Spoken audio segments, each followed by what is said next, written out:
இந்த கிளைமேட்டுக்கு சுட சுட குடிக்க ராகி வெஜிடபிள் சூப் எப்படி செய்யறதுன்னு பார்க்கலாம். அதுக்கு ஒரு பேனில் 1 டேபிள் ஸ்பூன் பட்டர், 5 பல் பூண்டு சின்ன சின்னதாக கட் பண்ணி சேர்த்துக்கோங்க. ஒரு பச்சை மிளகாய், ஒரு சின்ன சைஸ் வெங்காயம் சேர்த்துட்டு இது நல்லா வதங்கினதுக்கு அப்புறமா 2 table spoon carrot, 2 table spoon beans, 2 table spoon sweet corn fresh எடுத்திருக்கேன்.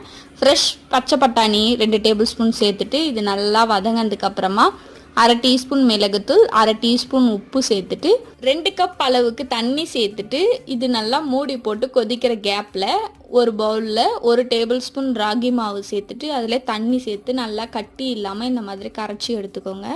5 நிமிஷத்துக்கு அப்புறமா ஓப்பன் பண்ணிங்கன்னா நல்லா கொதிச்சிட்ருக்கோம். அந்த டைமில் நம்ம கரைச்சி வச்சுருக்க ராகி மாவையும் சேர்த்துட்டு நல்லா மிக்ஸ் பண்ணிவிடுங்க. நல்லா கொஞ்சம் நேரம் கொதிச்சதுக்கப்புறமா கொஞ்சமாக லெமன் சாறு, கொத்தமல்லி இலை தூவி இறக்கிட்டா ரெடி. இந்த டைமில் உங்களுக்கு வேணும்னா பெப்பர் கூட நீங்கள் சேர்த்துக்கலாம். சூப்பராக இருக்கும். ட்ரை பண்ணி பாருங்கள். என்ஜாய்.